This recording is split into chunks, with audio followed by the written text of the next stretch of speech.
Hello, everyone, and welcome to this session on archival processing. My name is Caroline Brown, and I'm the chair of the International Council on Archives section on University and Research Institution Archives, and we're organising this session today. Just before we start, we have a couple of housekeeping things to point out to you. Firstly, the session is being recorded. And secondly, we'd like to encourage you all to ask questions as we go along. If you want to ask a question, please put them in the Q&A rather than in the chat section. It's just easier for us to see them if you put them in the Q&A section. If you're not sure where that is, if you hover at the bottom of your screen, you'll see a little icon with the words Q&A there. So as I said, welcome to this session. I'm delighted that you could all be here today, and I'm really looking forward to it myself. I think it's going to be a fantastic session on processing.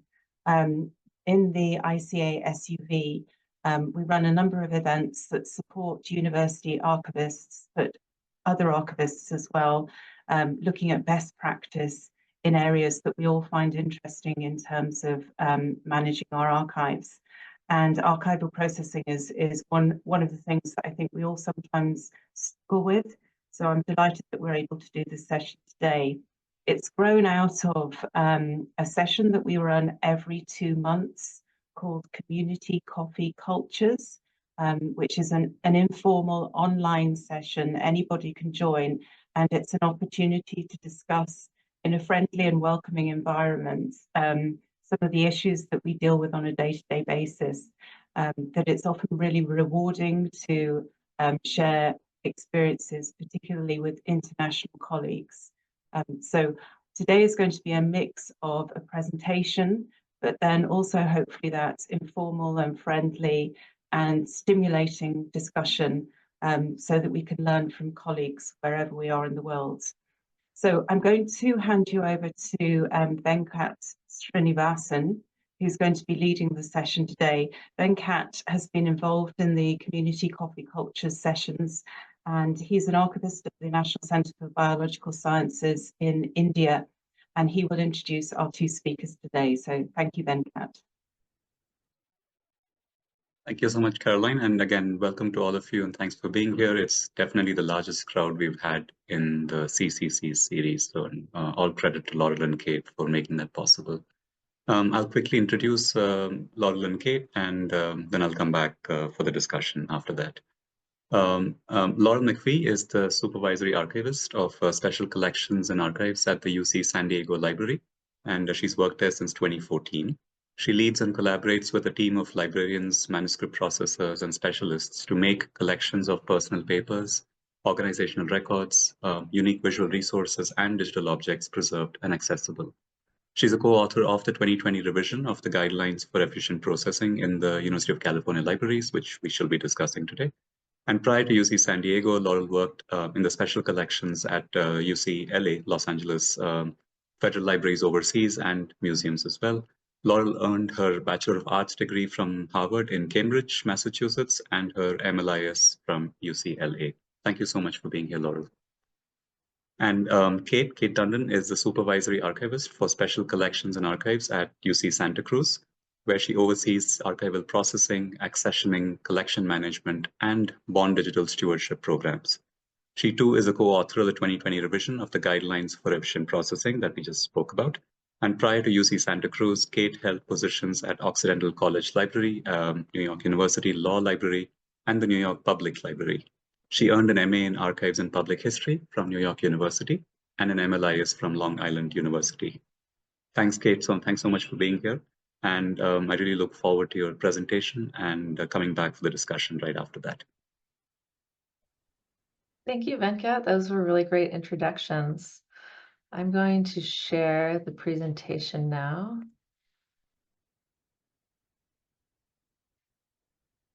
Look good? All right. Thank you all for being here. Good morning from California. I'm Kate Dundon, and I'm joined by Laurel McPhee, my research partner. And just a side note, in case you are unfamiliar with the University of California or UC, as we'll be referring to it. It comprises 10 universities situated across the state of California, and there are multiple libraries at each of these 10 campuses, and those libraries make up the UC library system, which is one of the largest library systems in the world. And today we'll be presenting key findings from a recently completed research project, an article entitled Beyond Efficiency, an Impact Assessment of the UC Guidelines for Efficient Processing. And this article was recently published in the Journal of Western Archives, and Laurel's gonna share a link to the article in the chat. Okay, so here's our agenda for the day. I'll start with some context about the origins of the UC guidelines and how this document was situated in the professional discourse around minimal processing in the early 2000s and 2010s.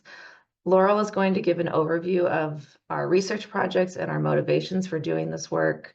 We will share out our key findings from this research, and Laurel's going to wrap up the presentation with a discussion of the larger implications around what we found. And then we'll have time for a Q&A. Okay, so our research project really stemmed from a effort we undertook in 2020 to revise the guidelines for efficient processing in the University of California libraries. This was a best practices document that was authored by UC archivists and originally published in 2012. And Laurel's going to share a link to that in the chat. Thank you, Laurel.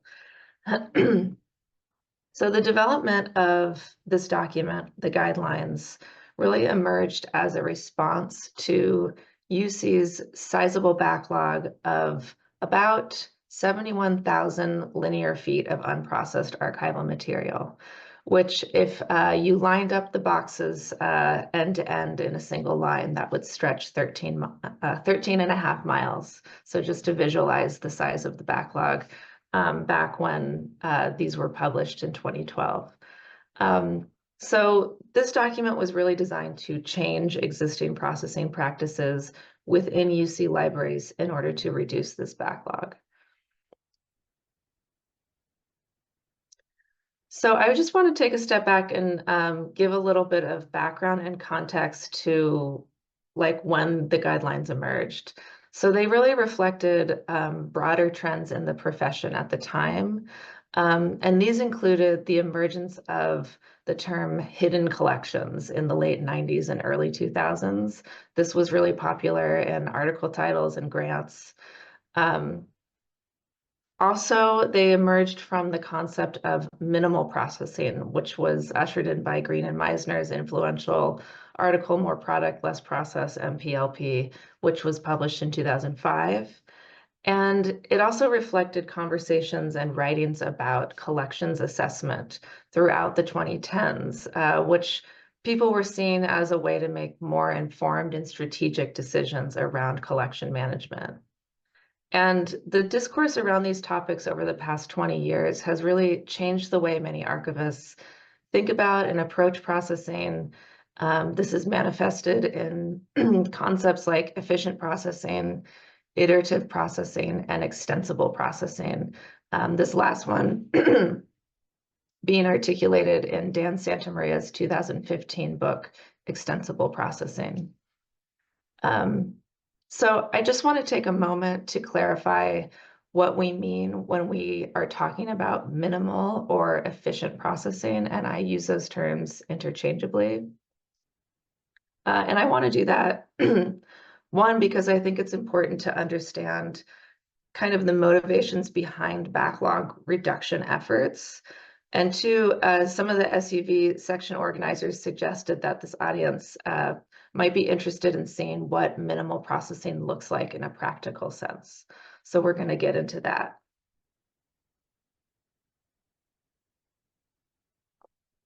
Okay.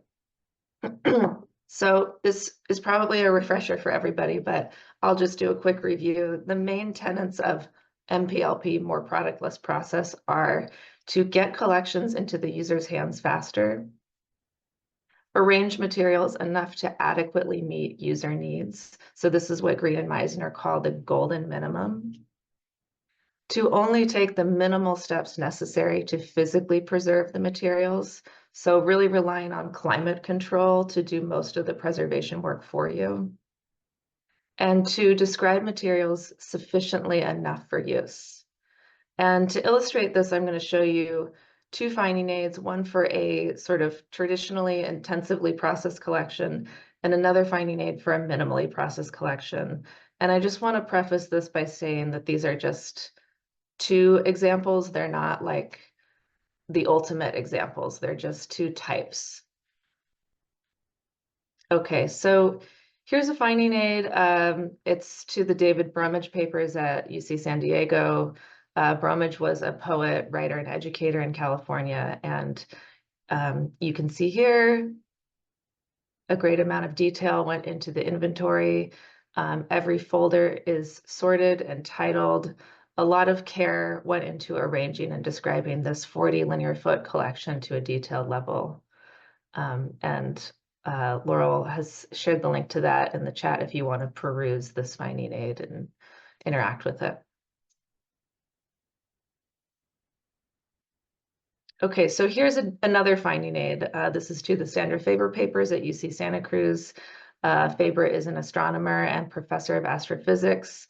Here you can see more of a box level inventory for her papers, which is also around 40 linear feet. The collection is not described at a detailed level. However, it is still very significant to the library and the university. And importantly, it's accessible to researchers. In the future, we may decide to apply more processing effort to parts of this collection when we receive additions, or if there's an increase in research requests. But for now, it's at least accessible and discoverable. So again, this is just one way to visualize minimal processing. A finding aid for a minimally processed collection could look very different from this. This is certainly not like the archetype of what I think it should look like all the time. So both of these approaches are valid and contextual to the repository and the needs of its users. But I do want to stress the fact that a traditional or intensive approach does require significantly more time to execute and is therefore more expensive to the organization. And for this reason, kind of the ethos of the UC guidelines is that intensive processing techniques necessarily must be selectively applied. Archivists should be asking themselves, does it make sense to expend significant resources to deeply process a collection that may only be used once every few years? And so this choice is not between intensive or minimal processing for one collection. The choice is between intensively processing one collection versus minimally processing several collections. Another important principle of minimal processing is the idea that applying the minimum amount of processing control is not prescriptive in all scenarios. So this approach to processing is really more about empowering archivists to make informed choices about their work so that they may surface more research materials to users. It's really founded on the belief that quality in archival processing is not necessarily measured by intensity or level of detail. Quality may be measured by how effectively a process collection serves its users and how wisely an archivist has expended a repository's resources to achieve this over time and at scale. So that's my little soapbox rant about minimal processing. Thank you for listening. And I hope this helps you understand the context behind like why the principles of minimal processing in the UC guidelines were and still are truly necessary to help us in reducing our backlogs. And Laurel's going to take over and go into our research project. Thank you, Kate. That was a great introduction. So, as Kate mentioned, the guidelines had been out in the field for about 10 years when a group of us decided to edit and do some revisions. We wanted some new text about digital records and appraisal and just get some fresh thinking into the text. So, we did it, we released the updated version, and then we were left with this feeling of like, so what? We had put in all of this work, but we somehow felt kind of unsatisfied because we weren't sure what the effects of our revisions would be. And I had the idea that we should actually assess the impact over 10 years of the guidelines, both on the size of the UC backlog and the way we process and manage our collections. And that's across 10 different repositories in the UC system. After all, why would we spend all of this time writing these documents and policies and then never really examining what their impact is over time? We see the UC guidelines as a really foundational policy or guide for our work. And we also know it's been influential at the national scale. We thought if we could better understand how it had impacted practices at UC, it could have implications for or be of interest for academic libraries nationwide. So following some reflection, we narrowed our key questions down to these. Which elements of the guidelines were successfully adopted? Did the guidelines actually help us reduce our backlog? And if not, what were some barriers to implementing efficient processing and better collection management? We decided the only way to find out the answer to these questions was to conduct a research project. And back in 2009 and 2010, some internal research had led to the discovery of the size of that 13.5-mile long backlog and prompted the call to write the guidelines. So back then, at the behest of the university, a team of employees had done a round of surveys and questionnaires to determine exactly how many unprocessed archives were lurking and what some of the practices were. So we did have a baseline of data from 2010. So we thought if we did a study in 2021, about a decade would have passed since the initial publication of the guidelines. Here's our team. It includes Elvia Arroyo Ramirez, Courtney Dean, my colleague Kate, Audrey Eagle-Young, and I would also like to recognize Shira Peltzman. She was not a co-author of our paper, but she was critical to the foundation of our research and our study design before she moved on to a new position at Yale University. To address the research questions, we decided to take a two-pronged approach and collect both quantitative and qualitative data using a survey and focus groups. We didn't just want numbers that we knew a survey would give us. We wanted to dig a little deeper and actually have conversations with our colleagues about how things were going across the UC. Quantitative research is about data and numbers, and qualitative research is about perspectives and culture and stories, and we wanted to capture both. So we asked a contact at each major repository to review collection management tools and systems, annual reports, and other internal resources across the following areas to give us some numbers: accessioning, acquisitions, access, staffing, collection extents, and processing data. Our questions asked for both today's snapshot and to look back over time at some retrospective numbers. This survey was intended to provide us with data we could compare to the 2010 survey.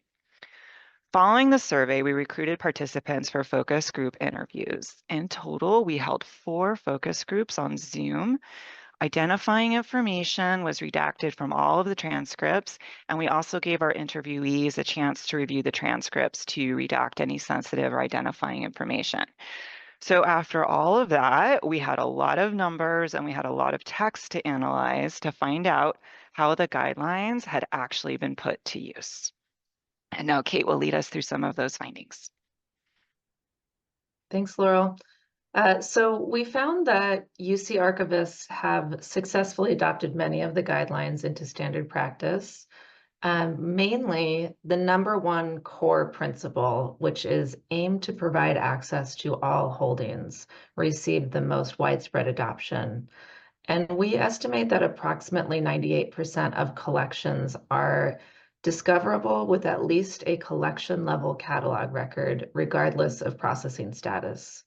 So here on the right is an example to illustrate what we mean by a collection level catalog record. It includes just baseline information. We call it collection level because it does not have an inventory.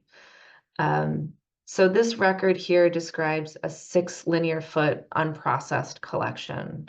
So here you see San Diego Library is making a best effort at making the collection discoverable and accessible upon request before devoting its limited resources to processing it.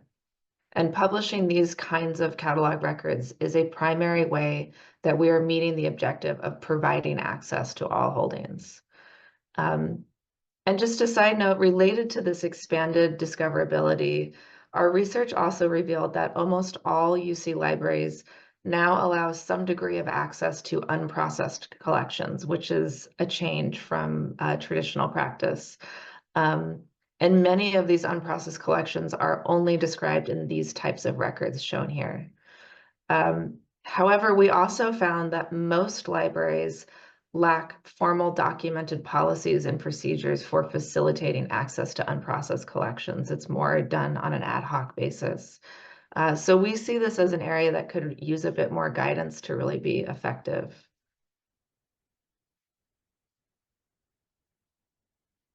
And Laurel's going to take on the next key finding.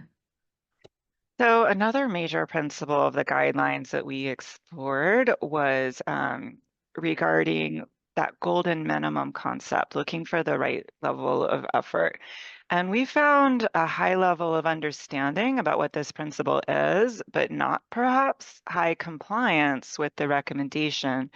And the phrase golden minimum sounds a little silly, but it's really about being mindful and flexible within each collection to think about how you can spend the most appropriate amount of effort suitable for what the collection and your users need. So UC archivists definitely have what I would call a book learning concept of this principle. They can cite the definition, but when we found that as a system, everyone kind of thinks the golden minimum is quite high. When asked if on our survey or in a focus group, do you typically, keep in mind the golden minimum and use minimal effort to process collections? Everyone will say, yes, that's what we do. We are on board with that plan.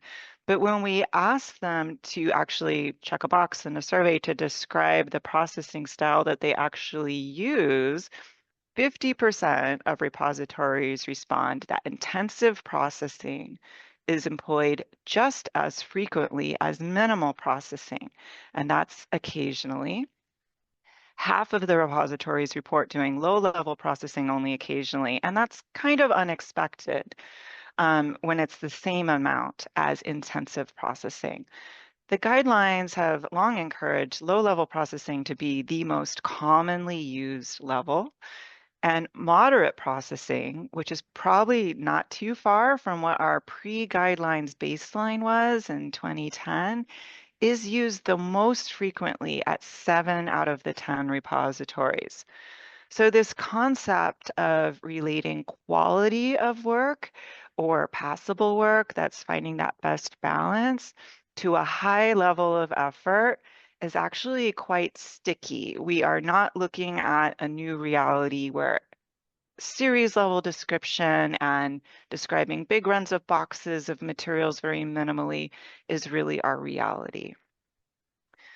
Another principle that had kind of some interesting findings for us, and in fact, we found the principle was not widely adopted, is tracking and assessing processing metrics, or the amount of hours spent on processing collections and various collection management tasks. The graphic on the screen is not statistics from our paper, it's just a visual to think about different people doing things at different speeds. So no one is collecting metrics in a uniform fashion across the system, even though there appears to be acknowledgement that metrics can be really essential for planning and thinking about our capacity. Our focus groups in particular revealed many folks are just fundamentally uncomfortable with recording numbers to track our work. The people that do it feel quite strongly that it's great for measuring work capacity, planning for grants, etc. But a lot of people actually think the numbers are complicated. They don't know the best tool or the best method to capture it. It's everything from Excel to Airtable to archive space to Excel spreadsheets. People find the numbers confusing, and there's almost a level of fear or discomfort that once all of our work is represented in numbers and tables, the numbers might not tell the story we want to tell, or they could be, potentially used against folks. And so the guidelines recommendation to encourage everyone to record metrics, and we should start sharing them across the system and use them for assessment that's more structured and rational. We can definitely say that that recommendation has been a flop. People are not doing it consistently or uniformly, which to me was a very interesting finding.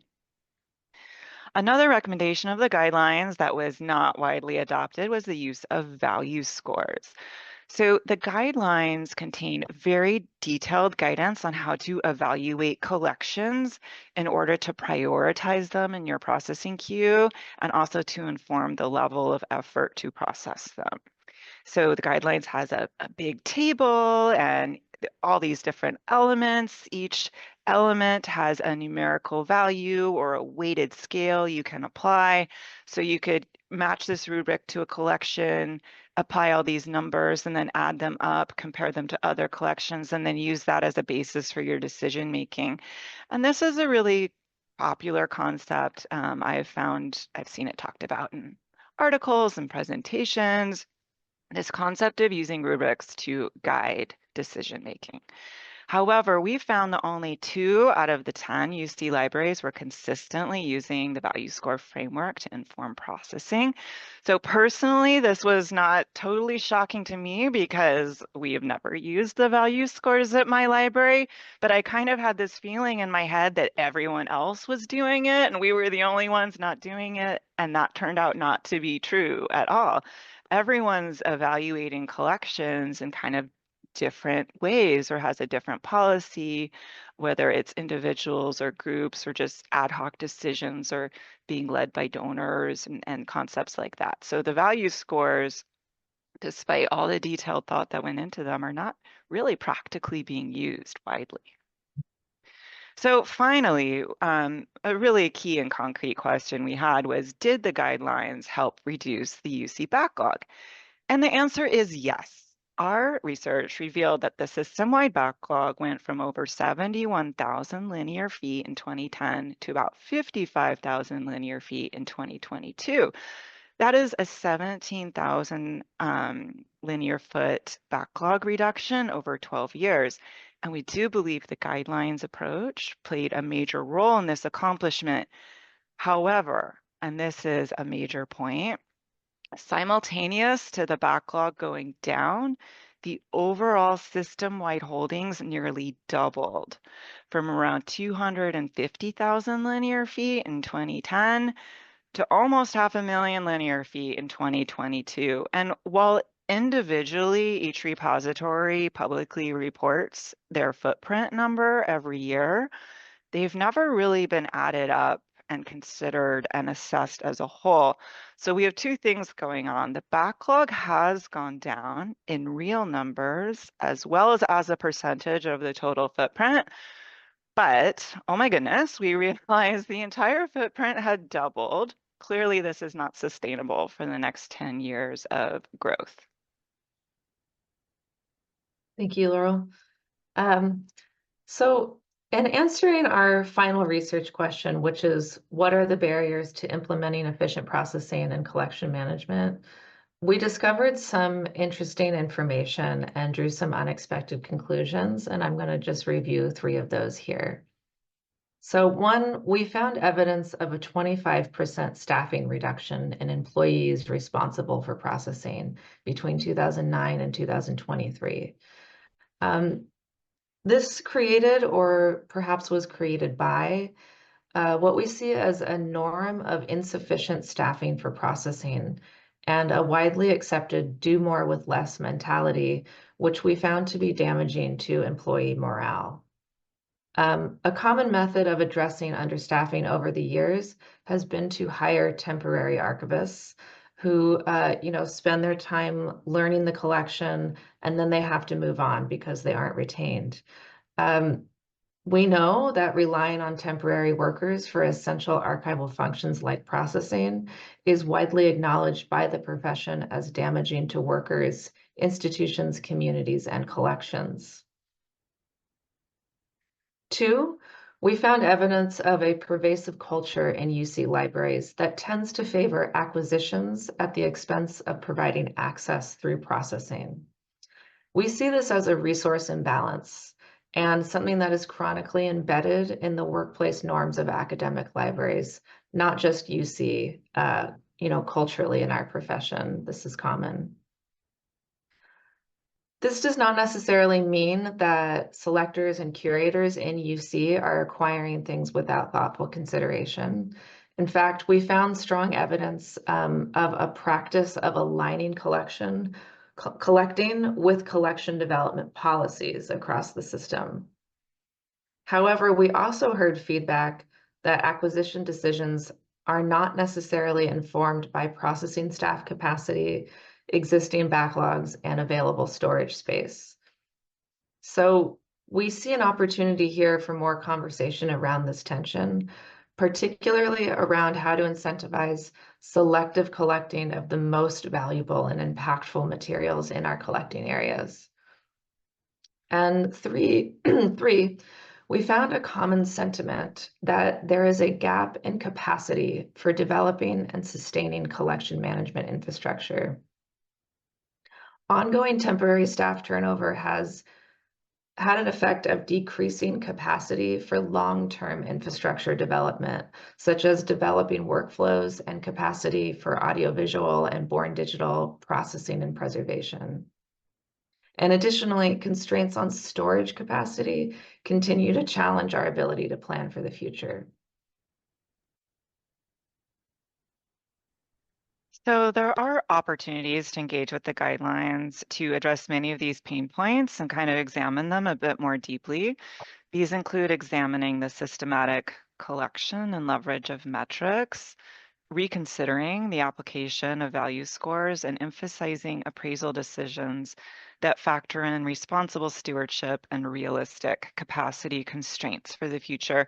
And many of these concepts dovetail really nicely with ideas that have been put forward in OCLC's influential total cost of stewardship report. We will share that link to that report in the chat in a moment. So to dig into this a little bit deeper, we know now that people struggle with metrics. People metrics, such as measuring time spent on collections and processing and acquisition tasks, and collection metrics, such as submitting annual statistics of full collection sizes or your backlog. There is no common foundation or training across the UC for how to measure these things, and instead we have lots of different local practices, a little bit all over the map. And with value scores, the guidelines authors spent a lot of time crafting this recommended rubric about how to prioritize collections, and almost no campuses use it. Do we ramp up training and sharing in this area, or do we completely need to reevaluate this concept's utility and look at alternatives? And then finally, appraisal continues to be a major challenge. Selectors and curators want processors to take care of separating the junk from the good stuff in collections. However, this takes a lot of time during processing, and processors would rather have curators select more carefully and screen content before it gets over to our desks. So how do we find the right balance or an improved balance? How can we get creators and donors perhaps more involved in this process? our libraries are super tight on space, so we want our collections to be focused and compact, but getting them into that state takes a lot of time and investment. And an additional finding of critical importance is the existence and extent of accessioning backlogs across the UC system. We have historically identified and talked about processing backlogs. So that might be something that has an accession record and a very simple catalog record. So we know it exists, but no one has rolled up their sleeves and gotten into the boxes or the hard drives and done the processing. But with this kind of fresh emphasis on accessioning and what one should be doing at the point of accessioning, we now have accessioning backlogs kind of silently creeping up within repositories. We have one repository that admitted they have an accessioning backlog that far exceeds 1,000 linear feet. And this is totally against the guidelines recommendation to achieve at a minimum collection level control of all holdings for transparency and accountability and to get physical and legal control over collections. So refocusing in these areas could help us advocate for the staffing and infrastructure changes that are really needed. So overall, our research revealed the guidelines did have a positive impact on processing practices and the culture of archival work at UC repositories. Most of us are fully in line with the spirit and essential components. However, systemic issues create barriers to making material available in a timely fashion, such as a very visible trend in reducing processing staff, a flood of new acquisitions coming in, and the aforementioned capacity gap for collaborative collection management. The guidelines alone, in other words, cannot solve the UC's backlog problem. Efficient processing is just one of a set of complex needs for sustainable stewardship within our repository's ecosystem. And that's regardless of the size of the university or the size of the individual repository. I would guess that none of these issues are completely unique to the UC. They're probably felt by many of us all over the world, and we would love to hear more about your responses to some of this data, and if you have a different or better approach that helps solve some of these problems. So in short, this kind of leads me to this bigger question of, are we really processing efficiently when we focus so much on process? Our research shows some tenets of the guidelines are not being used. So should we still be telling people to form committees, to assign value scores, when the reality is there might be a better way or a more realistic way that we want to approach our work? And I'm not advocating for one approach over another, but are we having honest conversations with ourselves about how and why archivists and staff spend their time? And these big questions will impact our future. If we are stuck in very traditional ways still of looking at paper and struggling with old problems, such as finding space and doing really painstaking appraisal during processing, how are we going to manage the pending revolution or evolution towards 100% born digital collections? We need to be flexible in all aspects of our work, and that really takes good management and training. So our focus groups revealed working archivists are really worried about this ongoing difficulty of planning for the future and the infrastructure that will be required. We can process efficiently, but there's a lot more on our plates to reach higher levels of success. So that's the end of our presentation. Thank you so much for your time and attention today, and we can shift to questions and discussion. Thank you so much, Laurel, and thank you so much, Kate. This was lovely, and really thank you for the body of work that you put together. I just want to echo something you had said, Laurel, about just getting a discussion and a conversation from different parts of the world. So one of the intents for this session is to hear from a variety of people about how they've also gone about efficient guidelines or how they imagined efficiency. There are so many questions that have started to come up. I'm just going to pull out one that has come up because it was a question that I also had, and we've had some discussions around this. Elizabeth had a question around PII or personally identifiable information and confidential material. So now I understand that the original guideline, of course, has a caveat around offering unprocessed material with a caveat that if it has some sensitivity, you may want to block it off. But I'm curious to know, in your survey and in your discussions, both internally and with your participants, was there conversation around sensitive data and unprocessed material and the collaboration with researchers? Just if you can comment on that. I can start, Laurel, and then if you think of more, you can add to it. So it's funny you asked that, because I can't actually recall if that was a major topic of our focus groups, but I will say that in my workplace, it has been a current topic. And we've really pivoted over the last 10 years in terms of increasing our comfort level with potentially exposing PII. So we still take the necessary steps to review material prior to access, like if the collection is unprocessed and we believe that it's likely to include PII, then we will include a specific note in our catalog record that says something to the effect of, requires review prior to access, please contact us in advance. And then we'll do a quick manual review prior to that person receiving access to the collection.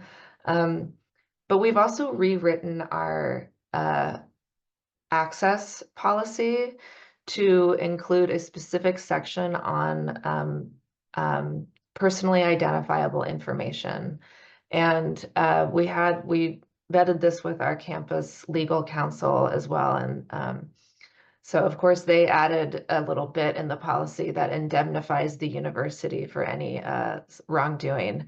But essentially the policy is in place to make clear to users that if they do encounter PII, we are asking them to let us know.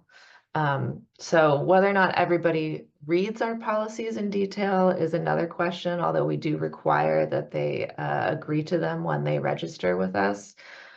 So that's one direction we've been going in, is relying more on policy and less on like detailed manual labor. I'll also add that if it's likely, if we believe that a collection is likely to be like full of PII, then we will close it until it's processed. So we kind of take it on a case-by-case basis. I don't know if that's helpful. Yeah, I'll add San Diego has a similar approach to Santa Cruz. We don't have as nicely spelled out policies perhaps, but the decision-making follows a similar pattern. I will say with born digital records, before we make anything available online, we are extremely cautious, both with automated tools that search for numbers and patterns and keywords of data, and in addition to manual review. We won't put any born digital online for download unless it's been quite scrupulously reviewed. However, for things that are consulted in the reading room, whether it's paper or digital records on a non-networked computer, we don't allow scanning, we don't allow saving or printing, and we do a pretty loose risk management approach with those materials. If people can't make copies, all they can do is take notes. If they notify us of anything of concern, we've gotten a lot more comfortable with that. Thank you. Thank you so much. I've just noticed a few questions have come up around ideas around appraisal and reappraisal. So I'm just going to try and bunch them together. So there's one question that came up early on, which was perhaps more procedural, about asking, what do you do when you have one box? What level do you even apply? There's another question that's just come in about, the original guideline, of course, has a section on reappraisal. And is that something that, how does that match up with ideas of efficiency, for instance? And one from a colleague in Canada who's asking about, actually it's an interesting conversation about where they say that they apply monetary appraisal when they have incoming collections to provide donors tax receipts for their donations. So this question of what level of appraisal or what level of description would go towards offering that detail? I don't know if it's okay to sort of bunch these questions, but they're all around appraisal. So I'm wondering if you want to take a shot at one or more of them. Sure. So we at UC Santa Cruz, we have a little informal rule that if the collection is 2 linear feet or less, we typically do not formally process the collection. We'll do a quick minimal process and we'll create that collection level catalog record that we showed before. And that might just have like a beefed up description of what's in the content in the collection. We may even say a little bit about what's in box 1 and box 2, something like that. We make exceptions if it's a really special collection, but so yeah, if it's a 1-box collection, we tend to be very minimal in our approach. My philosophy is if you can get the researcher to the box or to a small number of boxes, then you've done 99% of the work. And then on the question of monetary appraisal, I don't know if this is like a state law or a US-based legislation, but my understanding for all of the UCs is that we're not ethically allowed to provide a monetary appraisal for the donor. Like if they want a monetary value attached to their collection that is formal and like legally documented, they are required to seek an outside appraisal because it's like a conflict of interest if we're the institution receiving the collection. So at my institution, and maybe this is true for other US institutions, if the donor wants to value the collection at $4,999, they can do that. But if it's $5,000 and over, it requires a formal, like, professional appraisal documentation is required. So we ask donors to supply their own value.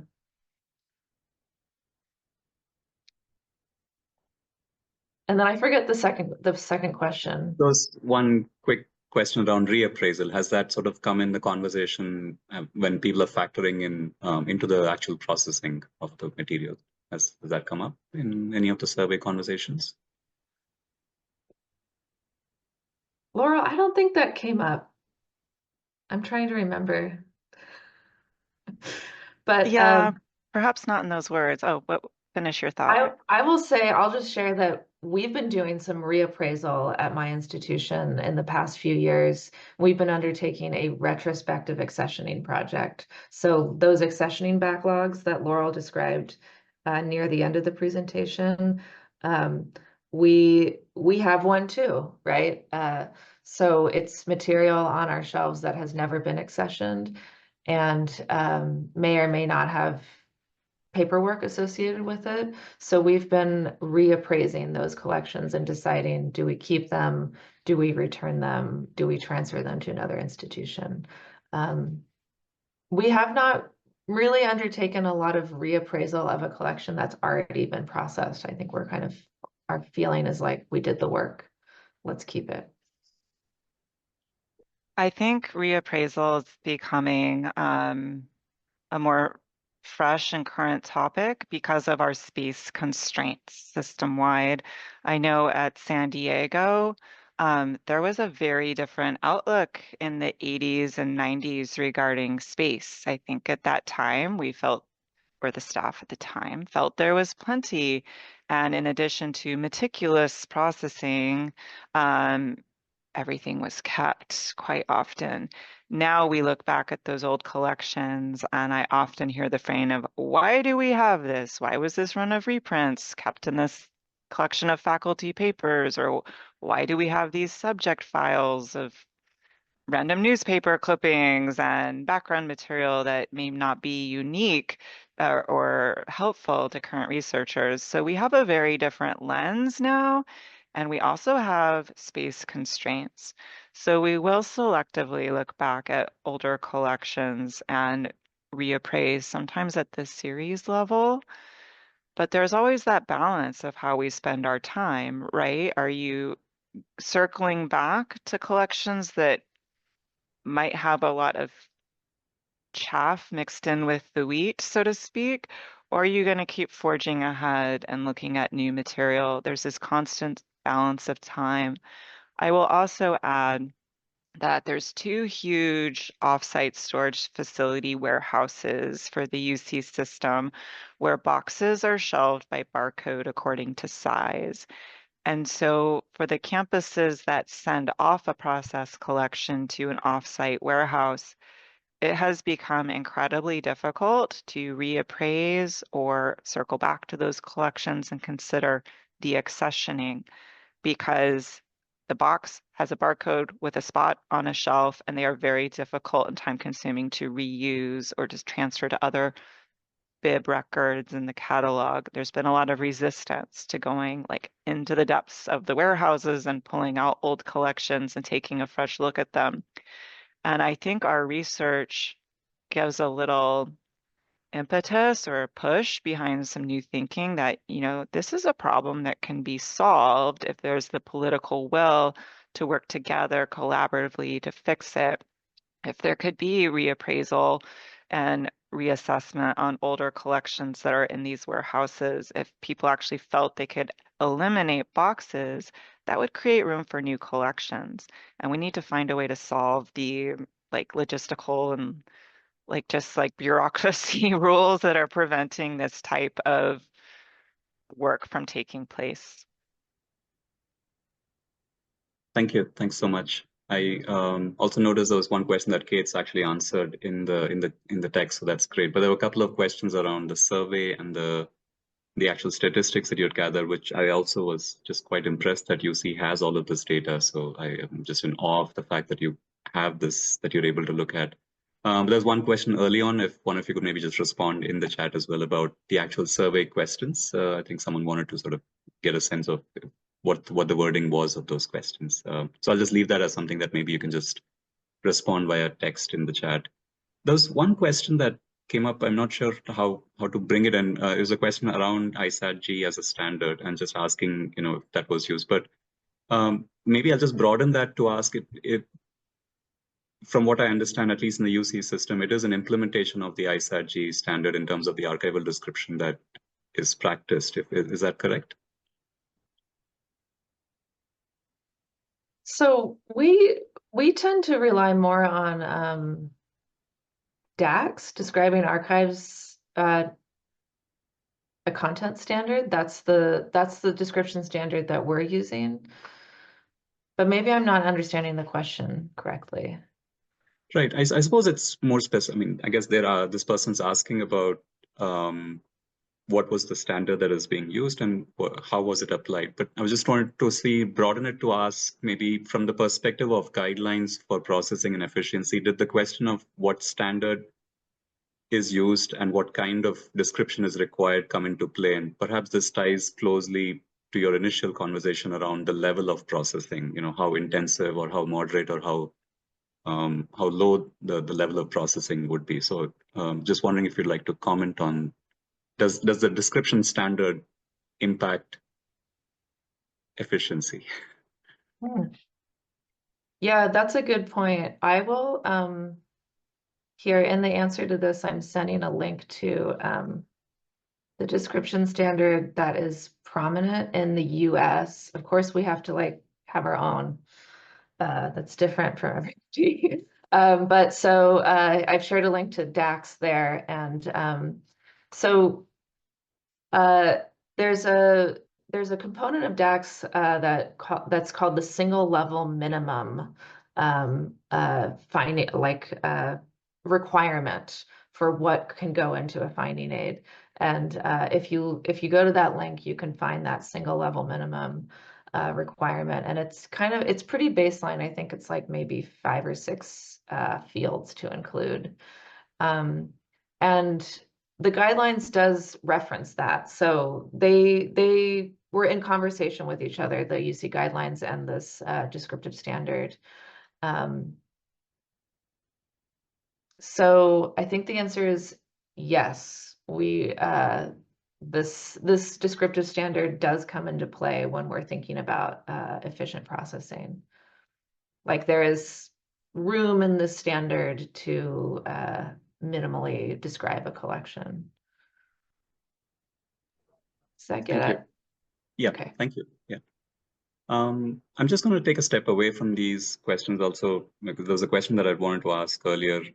You hinted this in the paper around slow archiving, and which is also something that has intrigued me quite a bit, because there's this entire conversation around the backlog. And of course, that's the context of the guidebook, sorry, the guidelines, and of course, the context of your survey to see, how it's turned out. But if you take a step back away from all of this and ask, well, what should the archivist be doing? Which is, I think, the question that you were both asking, and your colleagues were asking your participants. Could you comment a little bit about this question of what should the archivist be doing? If is backlog the thing that they need to be working on? I realize that's slightly provocative in the nature I'm asking it, but I'd love to hear your response to that. I'll start, Kate. I acknowledge there is a constant tension and no easy answers regarding the balance of time and approach. And so much of that is just often just embedded in an individual perspective or background. I would say in our focus groups, there were some clear voices articulating almost a resentment towards this focus on efficiency. And that goes hand in hand with the fear of metrics that we are not machines. Our staff are not robots. We're bringing this wealth of expertise, knowledge, ability to assess context, ability to write description for our researchers that may or may not impact someone's decision to travel to a UC to do research, or someone's ability to request scans from a collection across the world. And people take great pride in this work. They always have. I believe rightly so, they always will. But at some of our bigger repositories especially, I would say, and I know this is a strong word, but I would say that one can argue it is unethical or unresponsible to have a balance that favors lingering over and languishing attention on collections that are perceived as special, when we really do need this fundamental push for intellectual and physical and legal control over all holdings. And I think that's a useful way to frame it. The tension will always exist, but if you don't have full control over your holdings, to be provocative in response, I will say it is unwise to practice slow archiving at a larger scale. Once you have control over your collections and perhaps they're all discoverable and accounted for and your accession records are in order, the idea is that liberates you to do more slow or focused or creative work in other areas. Not necessarily just processing, but maybe leveraging collections online in a new way.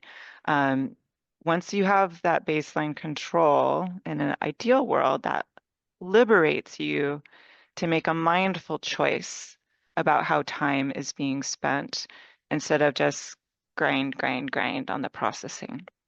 That might be perhaps too rosy colored a lens to think we will ever reach that point, but I do think it is possible at many of our institutions. I'll let Kate chime in. Thanks, Laurel. Yeah, I think it gets back to sort of the ethos of what Green and Meisner were trying to articulate with MPLP, which is like that we as archivists are uniquely situated, actually like the most qualified to determine the level of processing effort required for a collection. And we are allowed, and in fact, we should be like encouraged to vary that level of processing depending on what the collection's needs are and what the anticipated user needs are. So I think like slow archiving can come into play when you think about being flexible with your approach to efficient processing, right? Like sometimes you do get like a profoundly important collection that you know will be incredibly valuable to your user community. That's the type of collection that is great to take time on and to really learn deeply.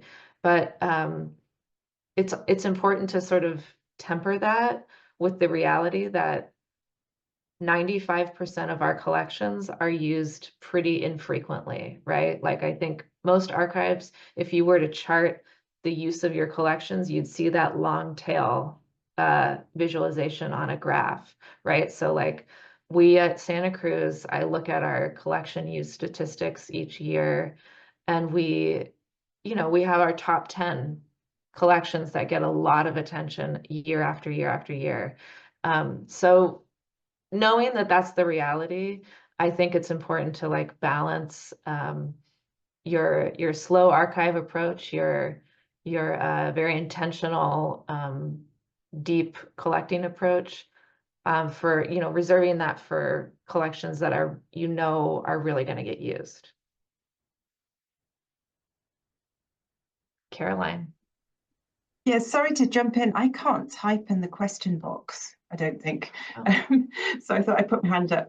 I noticed there's a question in the question box about processing of audiovisual materials, and I'd like to extend that to digital materials as well, because I just wondered if you felt that, I know you mentioned digital, but whether you felt that there were specific kind of preservation requirements about different media, as well as the whole digital issue that actually you could just really minimally process it and just leave it there and not do anything. So if you could address that, that would be great. Thank you. Well, that's a really good question. And I want to encourage the person who asked that and anyone else interested in audiovisual or born digital to check out the latest version of the UC guidelines for efficient processing, which Laurel shared in the chat at the beginning of the talk. So in our 2020 revision, we specifically expanded the section on born digital. So we actually provide some really good guidance there on how to approach processing born digital within the mindset of efficient processing. That was actually one of the main motivators behind doing this revision, was that in 2012, there wasn't much information about born digital. And so we've added a lot of really good information there. And there's also a very robust section on audiovisual in the revised guidelines. So rather than going into too much detail here, I encourage you all to check out that document. But I will also just say that these are special formats that kind of rub up against the idea of efficient processing, right? Because in order to preserve analog audiovisual media, you tend to need an item level inventory. So there is a tension there between the philosophy of minimal processing and the reality of preserving special formats. I will add with Born Digital, there are so many fantastic resources out there for archivists to seek out and read. However, I have found that many people can become intimidated by some of this guidance, because if you look up, best practices for accessioning Born Digital, some of these resources will have like a checklist 22 items long about everything you should be doing for each piece of media. And it's very easy to throw up our hands, especially with the staffing a lot of us have or the level of technical expertise, and be like, I can't do this. And so you end up throwing floppy disks in a box and putting it on the shelf, which is exactly what you shouldn't be doing, right? I think we need a fresh approach that distills a lot of this fantastic advice that is out there for best practices, but continues to nudge people towards effective triaging strategies, where how to make decisions based on different data points related to the born digital in a collection. We have to consider the volume and the scale, the number of files. We have to think about the anticipated researcher use. We need to think about rights, because of course, if you have digital material, our patrons, our communities expect born digital material to be available digitally, but a lot of donors don't think when they give their email archive to the library that these emails can actually be online for download. They want to give digital material to libraries, but they're not always thinking through the implications for access that Born Digital can provide. So there's all these data points feeding into our decisions, and having that checklist of 22 items of everything from getting the file off the media to running checksums to following the OAIS reference model to having your archival information package. We can't, most of us, I would say, can't do all those checklist items for every single thing, but we can't let that stop us from being able to triage and make decisions. So that's it's a short answer to a very like big and rich and interesting issue, but I hope that's helpful. Thanks, Laurel. And I just want to second what you're saying about a lot of the like born digital guidance that's come out of practitioners, particularly in the US. Like I agree, has been not easy for sort of self-taught digital archivists to skill up on. But so I will just give a second plug to the Born Digital guidance in the UC guidelines. That guidance is really intended to be accessible and absolutely baseline, like the bare minimum requirements. So I do encourage you to check that out. And Thank I you. see, oh, go ahead. Go ahead, Kate. Go ahead. I just see a question about elaborating on the potential benefits of involving researchers and users in the creation of finding aids, especially for minimally processed collections. I love this idea. We in the University of California are using a fairly old finding aid aggregator hosting platform.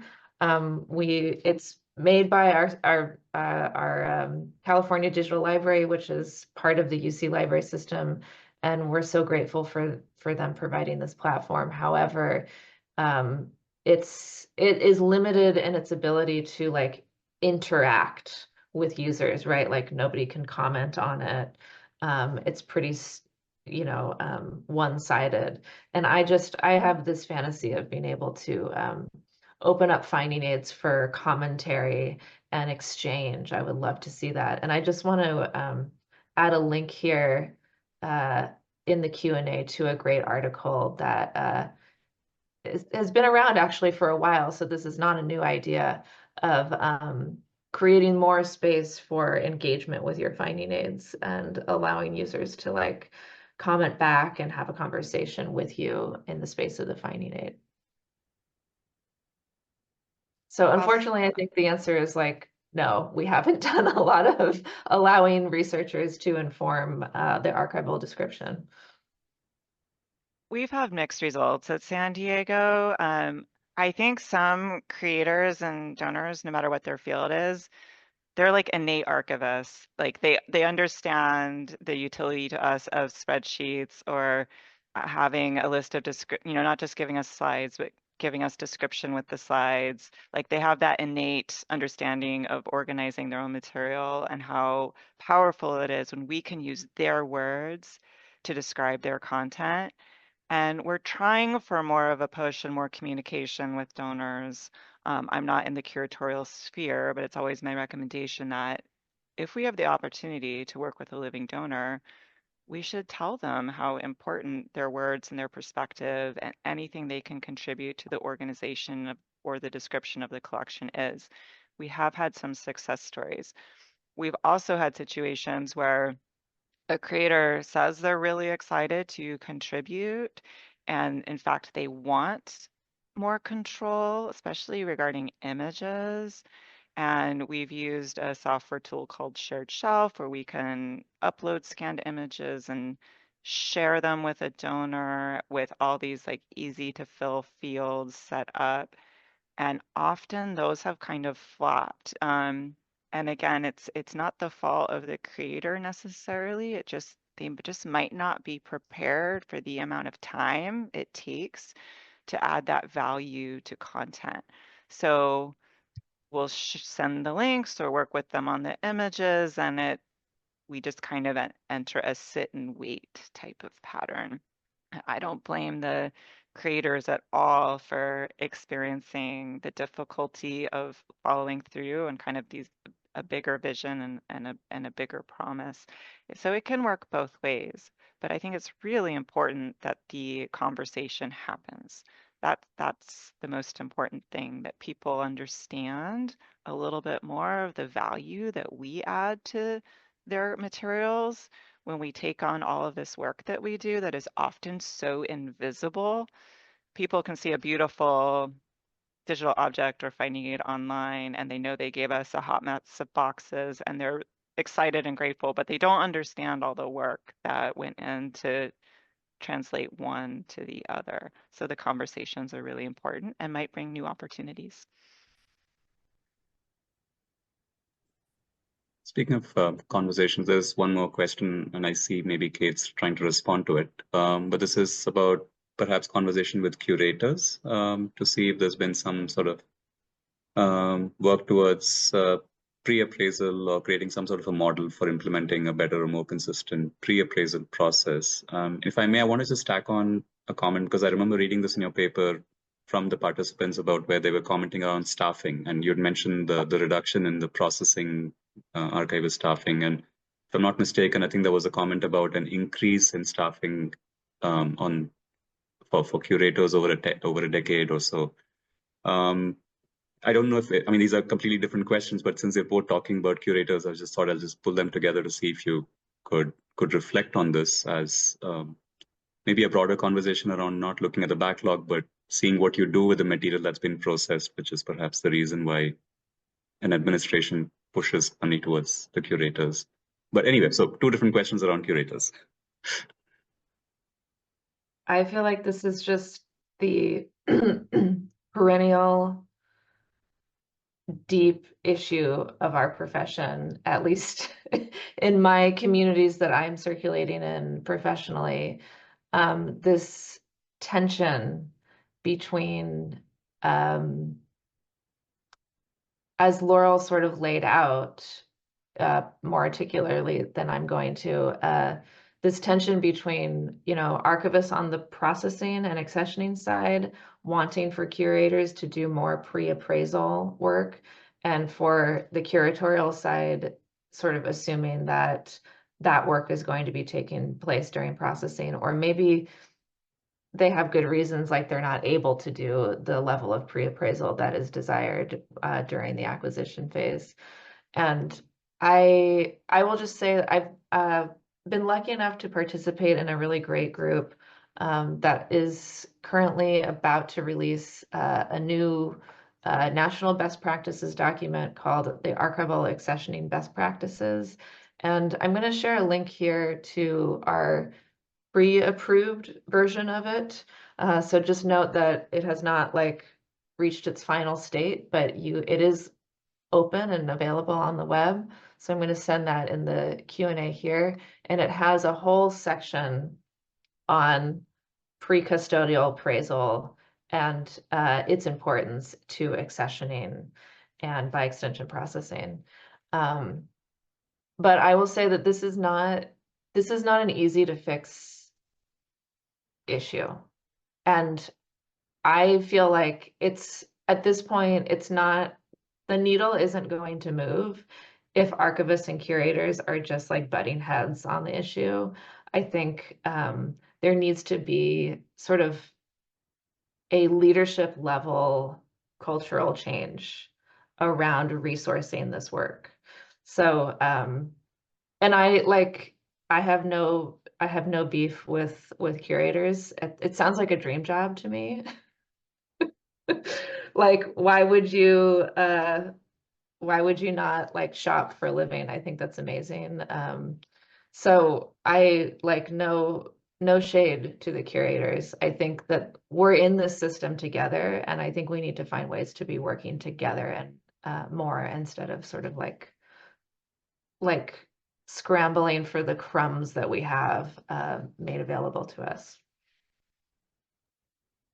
To respond to Caroline's comment, this is very informal off the cuff, so I'm probably leaving a key concept out. But when we say curator, we're implying someone who has responsibility for selecting and bringing in collections, which often will involve someone having good relationships within a certain community, whether it's with vendors or a community of creators, and they bring things in.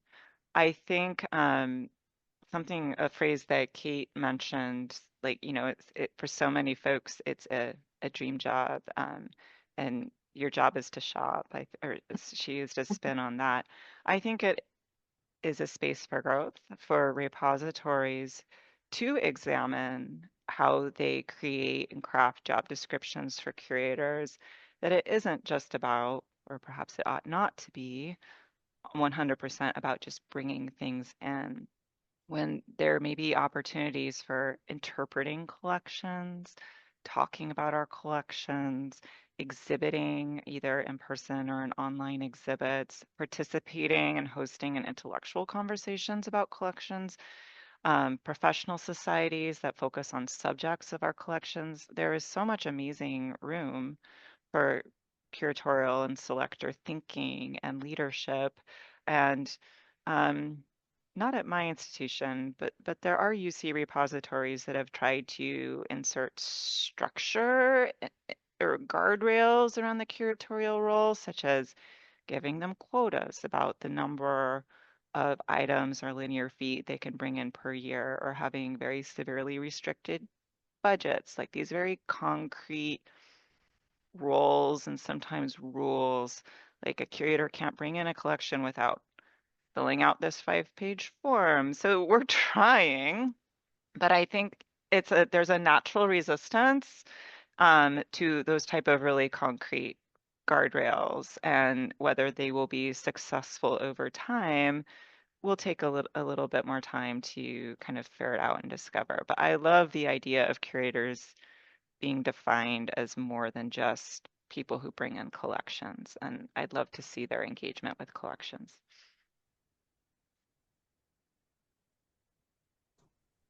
Just to extend your point, Laurel, I think there's just a question that just come up around were any gaps in the collecting scope surfaced during the research. I don't know if this is something that either of you would like to comment on.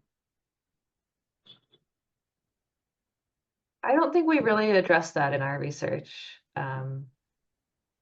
Yeah. Sorry. That's okay. Yeah. Yeah, I wouldn't say gaps were discussed. I think we were so blown over by the amount that is coming in that received more of the focus. Focus group interviews did reveal there continues to be a tension that I think is quite common, where things come in because of relationship building with a potentially key donor. The university librarian has a friend from some board who wants to give their papers, and the university librarian may say yes, and it completely bypasses the curatorial level. So it's more of a concern of dealing with the flood, perhaps, and really trying to enforce and develop strong collection development policies than gaps. Across the UC,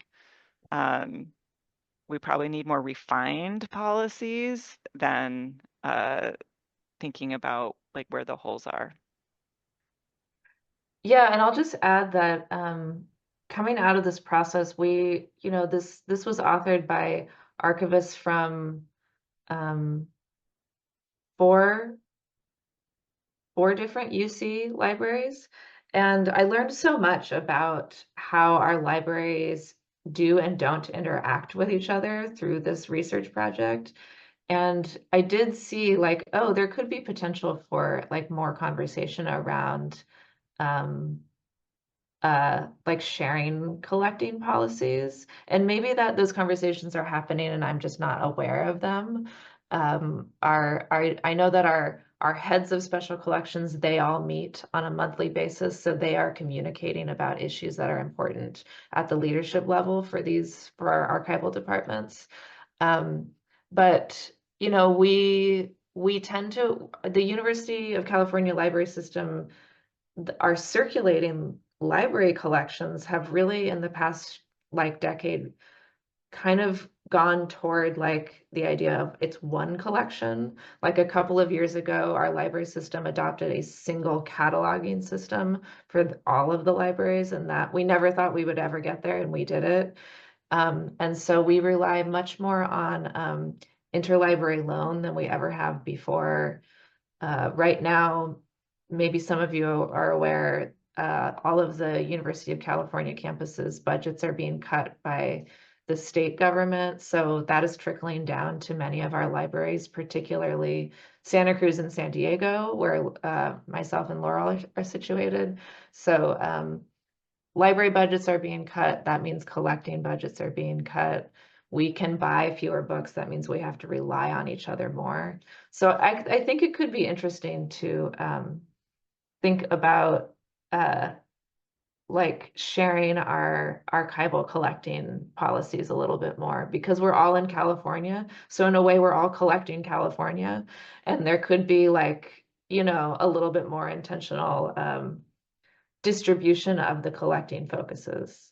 But I will say that for us, if we get a donation offer for something that obviously makes sense at another library, we tend to refer it to that other library. We don't try to compete.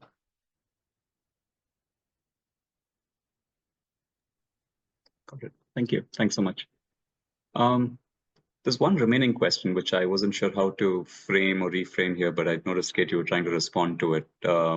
And I'll just sort of say it out as is, and I quote, because it's also an anonymous one, so I'm not sure how to bring more context into it. And the question is, what are your thoughts about digital conversion and AI analysis as a way to more quickly add access and also to affect the value score for making decisions on where to put further processing attention? Do you want to take a stab at this? Or so I'm just going to share some resources about AI in academic libraries that they're literally open on my browser right now because I want to read them today.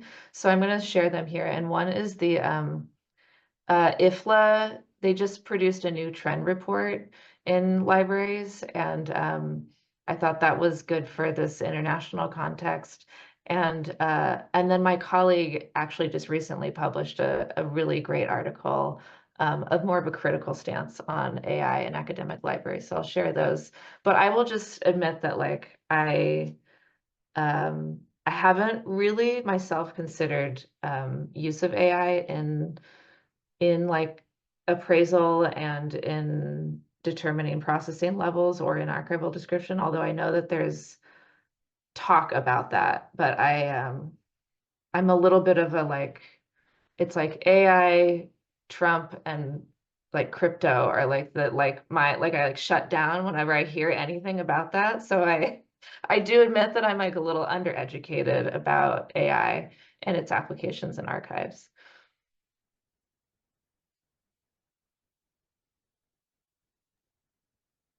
thank you. Thanks so much. And thanks so much for all the links that you've shared. I've got my reading list assigned for the next month, so this is perfect.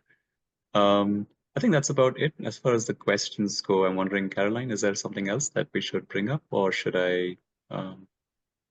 No, I don't think so. I note that there's a message in the chat about the recording of this, which will be available on the ICA YouTube channel. So if you need to go back and reread it.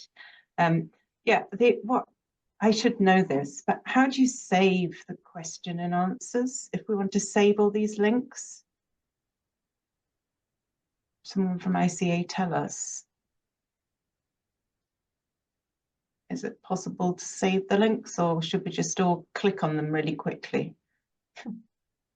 Be honest, that's what I've been doing. Yes. Okay. Okay, But well, let's click. yeah, but oh, there you go. They said they'll send them over to us, so that's great. All right. Okay, perfect. That's fine. So yes. So in that case, I don't think there's anything else, unless anyone has got anything else. But really, just to say, Venkat, thank you for so ably managing the session, and a special thanks to Laurel and Kate for what was a really fascinating paper presentation, but then also just the thoughtful answers to the questions that were posed. And I really appreciated the time that you spent thinking about the answers and just applying it to your personal experience as well. So that was excellent. And I'm sure we all have things that we've taken away from this that we'll go and put into practice. But also, I just felt quite comforted in the sense that you were quite honest about the fact that you don't kind of record all your statistics about how long it takes you to processing collections and so on. So yeah, so you see all the comments coming up here. I'm sure everybody really appreciated it. So thank you so much for doing that. And I'd also like to thank everybody who attended, because it was your comments and questions that has made this a much more interactive session. And that's what I said at the beginning, and Venkat reiterated that we really enjoy just having this opportunity to hear from colleagues around the world about the issues that we face, and just be comforted that we're all in the same boat. So you have curators and processing archivists. That's just not fair. We have to do it all. That's okay. better. So yeah, so just thanks so much again to the three main players in this, and to you all for coming, and also thanks to the colleagues at ICA who made sure this ran very smoothly in the background. Please look out for any other further ICA sessions. If you follow us on the website, the ICA website, if you search for ICA SUV, you'll find some of the upcoming sessions that we are running, and we will be returning to our community coffee cultures sessions next year as well. If anyone has any ideas for things that they would like to discuss, please let me know. It's quite easy to find my email. I'm based in Dundee, so if you just Google Caroline Brown Dundee, please email me, and we'd be happy to put those on the programme for next year. Okay, so I guess that's it. So thanks, everyone. Thank you, and thanks again, Kate and Laurel. Thank you. Thank you. Bye-bye.